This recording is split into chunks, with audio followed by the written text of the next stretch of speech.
Hello and welcome to Triage, rapid legal lessons for busy healthcare professionals, a podcast created and produced by K&L Gates. Each episode is designed to highlight important developments in health law and analyze the impact on our clients and friends of the firm. We hope you enjoy this podcast. Welcome to this episode of Triage, which covers government enforcement surrounding the CARES Act Provider Relief Fund. I'm John Lawrence, a partner with K&L Gates' Healthcare Fraud Group. I'm joined by two of my partners who are also part of the firm's Healthcare Fraud Group, Leah Richardson and John Rothermich. Leah and I are resident in the firm's Research Triangle Park, North Carolina office, and John is resident in the firm's Portland, Oregon office. So Leah, get us started. What is the CARES Act's Provider Relief Fund? The HHS Provider Relief Fund is approximately $175 billion allocated under the CARES Act and the Paycheck Protection Program and Healthcare Enhancement Act as relief funding for hospitals and other healthcare providers on the front lines of the COVID-19 response. And why does the PRF matter to healthcare entities? Well, it matters because healthcare entities generally had to shut down to a large degree in March when the pandemic started. And so, there was a lot of lost revenue that the hospitals and healthcare systems and other providers and suppliers felt. The provider relief funding is specifically to support the healthcare-related expenses and lost revenue attributable to COVID-19. And it's also, there's another bucket allocation that ensures that uninsured Americans can get testing and treatment for COVID. And in a word, how would you describe the PRF's terms and conditions and FAQs? So if I had to pick one word, I would pick fluid. But if I could do a couple more words, I would pick broad, vague, and often inconsistent. All right, unpack that. Why? Well, for one, while the terms and conditions were issued immediately, they were, a bit of a surprise and a bit broad and vague, particularly in terms of use of funds. There were a lot of provisions that, of course, were expected. They were coming from appropriations acts and often conditions of any federal funding. But there were a lot of conditions that, again, were broad, vague, and providers just had a lot of questions about what those provisions meant in terms of use. And then, HHS started rolling out FAQs to kind of put some meat on the bone of these terms and conditions. And they were slow to do so. And again, the FAQs didn't often answer, very fundamental questions about appropriate use of the funds. And then as time has rolled on, there have been more FAQs. They come in waves. The last wave was just a few weeks ago after folks have been using these funds for 6 months. And so it's just caused a lot of anxiety among providers and suppliers because they want to do the right thing. They want to use the CARES Act funding appropriately. They are also, under a bit of duress because of the enormous amount of healthcare related expenses and lost revenue due to the pandemic. So, John, in light of the PRF, the terms and conditions, and the FAQs, why do you think the PRF is fertile ground for enforcement?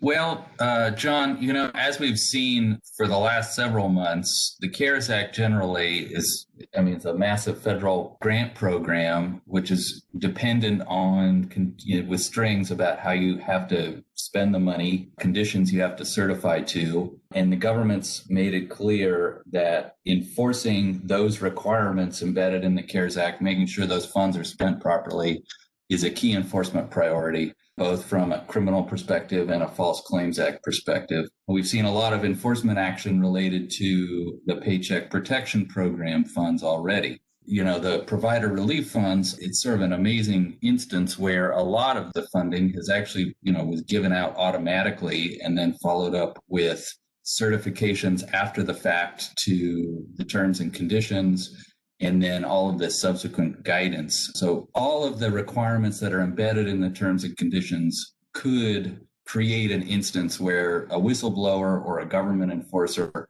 might come and say you've spent the funds incorrectly, you weren't entitled to the funds, or you haven't accounted for them correctly, or you've violated other requirements embedded in those terms and conditions. And from a False Claims Act perspective, talk about, if you would, where we see risk areas for recipients of the PRF.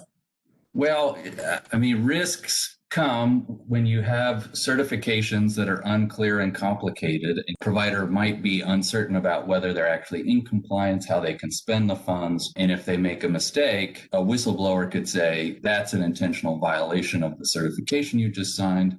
You made a false statement in order to get those funds or to spend them, and you're now subject to liability under the False Claims Act based on your false certification of compliance with both the terms and conditions and the way the FAQs dictate the way the funds can be spent or eligibility requirements. It's interesting to see in a regime that's so complicated in the wake of the terms and conditions and the FAQs, the real issue is whether providers are acting in good faith. If they're acting in good faith, are they really going to be subject to government enforcement? Or are they intentionally taking money that they know they're not entitled to? And we know that aggressive whistleblowers and their attorneys are going to try and make arguments that it wasn't in good faith, that these violations of terms and conditions provisions or FAQs were intentional and are subject to the triple damages and civil penalties under the False Claims Act. But, if you look at some of the statements from the Justice Department, especially the speech we saw from the Deputy Assistant Attorney General on the civil side in June, the DOJ has said they don't want to go after providers that are acting in good faith or have, kept or spent the funds based on an honest misunderstanding of these really complicated rules. And so it's going to be very interesting to see how the government treats claims brought by relators based on violations of the rules where it looks like providers have been acting in good faith. Thanks, John. Yeah, and of course, the acting assistant attorney general at the time made similar statements to us during the Gates COVID-19 town hall, which is interesting about good faith and good faith compliance. From a knowledge and materiality perspective under the FCA, how would you assess the defenses available to PRF recipients that might face an enforcement action?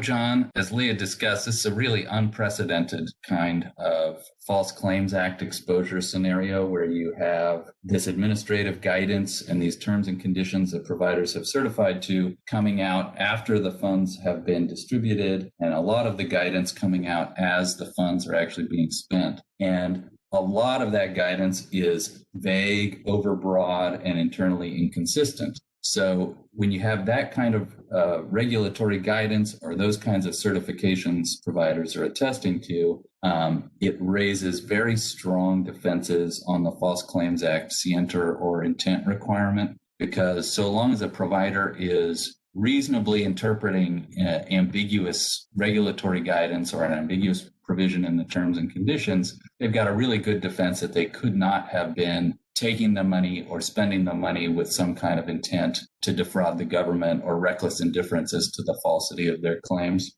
Examples of this has been the evolving guidance around what expenses are attributable to COVID or for treating COVID. There's been evolving guidance on whether the expenses attributable to treatment for all patients is involved in that. And then there's been more recent guidance providing more specific direction about how those expenses are supposed to be calculated. In that situation where you've got back and forth, inconsistent, evolving requirements, providers have a lot of room to truthfully argue that they were acting in good faith and reasonably reviewed those kinds of requirements when they took the money, when they signed the certifications, when they spent the money.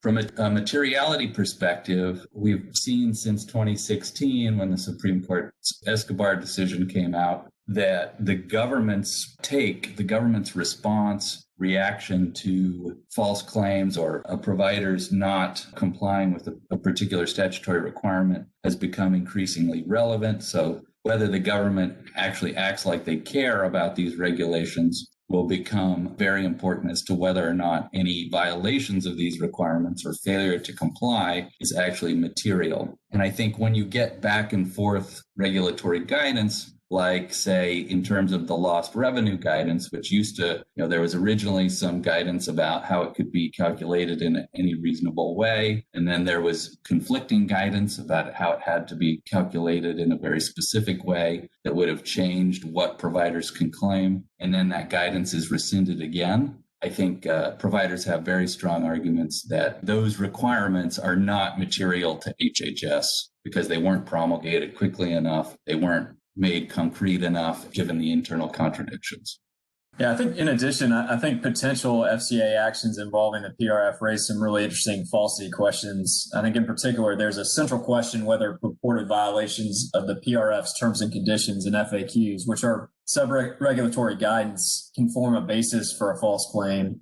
As listeners know, DOJ, whether through the so-called Brand Memo or the Justice Manual, has stated that the government may not use its enforcement authority to effectively convert agency guidance documents into binding rules. There's also really interesting questions after the 2019 U.S. Supreme Court case Azar versus Lena Health Services, whether substantive legal standards or those that affect a party's duties and rights, including the payment, can be the basis of an FCA action when the substantive legal standards at issue were not subject to notice and comment rulemaking. Because Azar dealt with the Medicare Act, there is also an open question whether its holding and the FCA cases applying it extend to the CARES Act. So we'll have to stay tuned for the time being. Unfortunately, that's all the time we have. If you would like more information on government enforcement surrounding the PRF, the three of us, along with Mike McKay, our partner in Seattle, recently published a KTAM quarterly edition on this issue entitled Uncertain Relief, Navigating CARES Act Provider Relief Fund Guidance and False Claims Act Risks, which is available on K&L Gates' website. Thank you.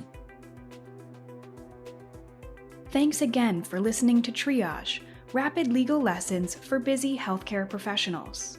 New episodes are available for download through iTunes, Google Play, and other podcast applications. By subscribing to Triage, you will receive timely notifications of each new episode. Also, if you have any topics that you would like to hear discussed on Triage, please don't hesitate to email triagesupport@klgates.com. We would love to hear from you.